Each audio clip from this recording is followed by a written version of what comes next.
Hello everyone. Today's topic is central bank and its functions. Okay. What is a central bank? Central bank is an apex institution of a country that controls and regulates the monetary and financial system of the country. Okay. Central bank क्या होता है? It is an apex. It is a main bank of a country जो क्या करता है कि पूरे जो कंट्री के जो मॉनेटरी और जो फाइनेंशियल सिस्टम है उसको क्या करता है, कंट्रोल करता है. एंड सेकेंडरी, अब वो कैसे कंट्रोल होंगे? बिकॉज ऑल जो हमारा जो मॉनेटरी सिस्टम है that is been looked after by the commercial banks, and सारे कमर्शियल बैंक्स को सेंट्रल बैंक कंट्रोल करता है. एवरी कंट्री जो है सब हर कंट्री के पास में एक सेंट्रल बैंक होता है. ठीक है. लाइक इंडिया का जो सेंट्रल बैंक है उसको हम क्या कहते हैं? RBI, reserve bank of India. ठीक है. जैसे इंडिया में रिजर्व बैंक है वैसे ही अमेरिका की अगर बात करें वहाँ पे it is known by the name federal bank.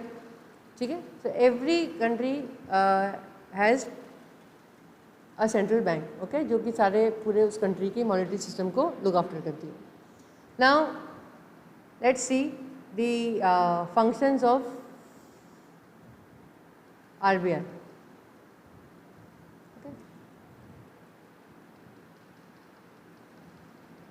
Now first function of RBI is bank of issue.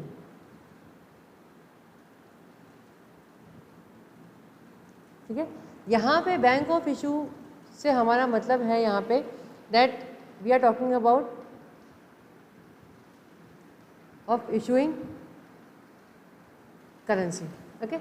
RBI is whole and sole responsible for issuing the currencies in our country, or RBI has the legal rights to issue the currency in the country. ठीक है. अब currency से यहाँ पे क्या मतलब है हमारा कि we are talking about the all the notes in all the denomination except. ठीक है. एक्सेप्ट इसमें RBI क्या नहीं इशू कर सकता है, that is 1 rupee note and coins. ठीक है. 1 रुपी नोट एंड कॉइन्स के अलावा all the things are all the notes in all the denominations are issued by the RBI. RBI has all the authority to issue the all the notes. Okay. Second है आपका function इसमें banker to the government.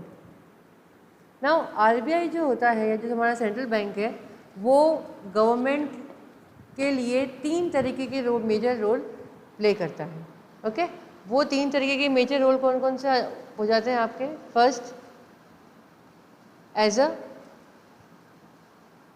Banker वो role play करता है. As a banker role का क्या मतलब है यहाँ पे कि गवर्नमेंट का जो भी जितने भी अकाउंट्स होते हैं, ठीक है, वो सारे कौन मैनेज करेगा? RBI. ठीक है. अगर गवर्नमेंट को लोन चाहिए, अगर गवर्नमेंट को सेविंग करनी है, अगर गवर्नमेंट को पैसा रखना है, वो सारा काम कौन करेगा? RBI करेगा गवर्नमेंट के लिए. इससे जितने भी कमर्शियल बैंक है जो हमारे लिए जैसा काम करते हैं वैसे ही क्या होता है कि जो RBI होता है वो गवर्नमेंट के लिए वो काम करता है. Next, that person act as a RBI act as an agent to the government. Agent मतलब अब गवर्नमेंट को अपनी गवर्नमेंटल सिक्योरिटीज़ हैं कोई भी अगर वो बेचनी है या अगर खरीदनी है, वॉटेवर जब है गवर्नमेंट को जब कंट्रोल इकोनॉमी को कंट्रोल करने के लिए कोई सिक्योरिटीज़ को खरीदना बेचना होता है, या व्हेन गवर्नमेंट रिक्वायर्स फंड, उसके लिए अगर कुछ सिक्योरिटीज़ है गवर्नमेंट की जिनको बेचना है इकोनॉमी में जनरल पब्लिक को खरीदना है, all that purchasing and selling is done by the RBI. ठीक है. तो RBI एक एजेंट की तरह काम करता है या गवर्नमेंट के बिहाफ पे काम करता है for selling and purchasing the governmental securities. Also RBI act as N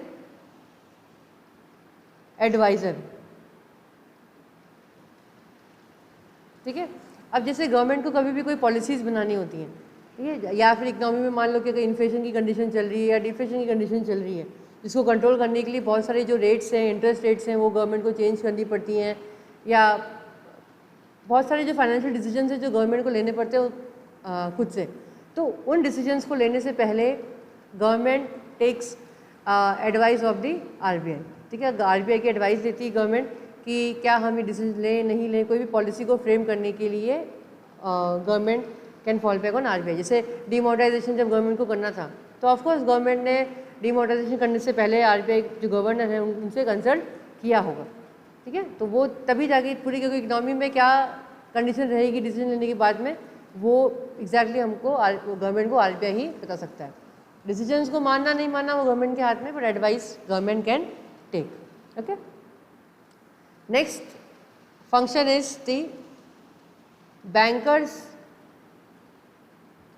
bank and supervisor. Okay, bankers bank and supervisor का मतलब क्या है?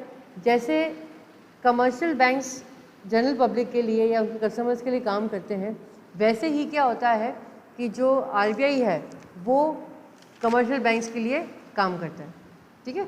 जैसे कैसे? अब जितने भी जो कमर्शियल बैंक्स हैं उनको कोई भी जो एक्स्ट्रा मनी है या जो कंपलसरी अमाउंट है वो अगर सेव करना है या फिर अगर डिपॉजिट करवाना है तो कमर्शियल बैंक से सारा वो पैसा RBI एक्सेप्ट करता है।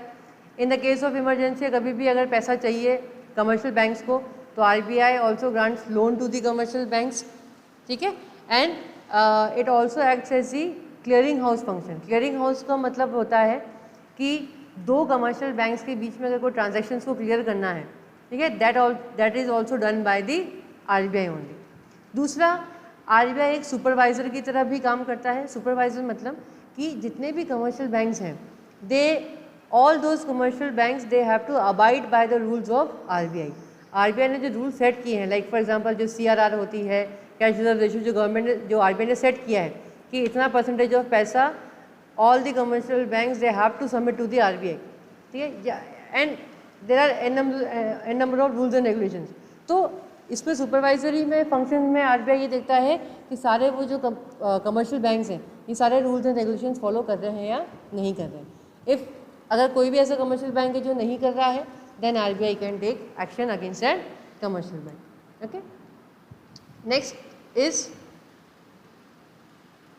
Lenders of the last resort. यहाँ पे lender of the last resort का मतलब है, लेंडर मतलब जो पैसे अपने को लेंड करेगा, पैसे देगा अपने को, ठीक है। इसमें क्या आता है कि ये कमर्शियल बैंक के पॉइंट ऑफ व्यू से है। इन केस अगर कमर्शियल बैंक को इमरजेंसी आ जाती है, जैसे फॉर एग्जांपल अभी जैसे हम लोगों ने प्रीवियस टॉपिक्स में पढ़ा था कि कमर्शियल बैंक क्या करते हैं, they create credit in the economy, वो लोन क्रिएट करते हैं, ठीक। अब अगर वो लोन कहाँ से क्रिएट करते हैं, जो हम जो पैसा जमा कराते हैं कमर्शियल बैंक के पास में वही पैसा वो आगे लोन पे देते हैं, ठीक है। अब उसमें से क्या करते हैं, वो पूरे पैसे में से कुछ अमाउंट वो लोग अलग सेपरेट रखते हैं, बाकी तो वो सारा पैसा लोन पे दे देते हैं। अब इन केस अगर मान लो कि ज़्यादा जो कस्टमर्स है कमर्शियल बैंक के, अगर वो कमर्शियल बैंक के पास में पहुंच जाते हैं to take their money back, या अगर ऐसी कोई इमरजेंसी आ जाती है कि कमर्शियल बैंक को पैसा लोगों को वापस देना है और कमर्शियल के पास बैंक के पास पैसा नहीं है, तो RBI is the last resort, last option जिसके पास में कमर्शियल बैंक जा सकता है और RBI can help that commercial bank to give loan, ठीक है। RBI हेल्प करेगा फाइनेंशियली कि उन कमर्शियल बैंक्स को पैसा देके कि वो अपने कस्टमर्स को आगे दे सके। It for just an example, और भी कभी किसी चीज़ के लिए कमर्शियल बैंक को इमरजेंसी आ जाती है कैश की, तो RBI is the last resort, last option for the commercial bank to fall back on. Okay, next function is custodian of foreign currency. Who is the custodian? Custodian is the person जिसके पास में किसी भी चीज़ की custody होती है, ठीक है। और foreign currency we know that हमारे कंट्री के अलावा और किसी भी कंट्री की जो करेंसीज को हम फॉरेन करेंसी कहते हैं। तो हमारे कंट्री में जितनी भी जो फॉरेन करेंसी आती है उसकी सारी कस्टडी, जिसका सारा स्टॉक है, वो कौन मेंटेन करता है? RBI मेंटेन करता है। Because see, foreign currency is very important for the development or for the maintenance of any economy, ठीक है। तो foreign currency का कभी misuse नहीं हो and to ensure the stability in the economy, ठीक है, कि foreign exchange rate है वो कभी एकदम से ज़्यादा नहीं हो जाए या कम नहीं हो जाए, उसको मेंटेन करने के लिए जो जितना भी जो स्टॉक है फॉरेन करेंसी का वो कौन मेंटेन करता है? RBI। सो टू प्रोटेक्ट कि जो फॉरेन करेंसी का मिसयूज़ नहीं हो और जिसकी वजह से जो फॉरेन एक्सचेंज रेट है उस पर कोई ज़्यादा इफेक्ट नहीं पड़े।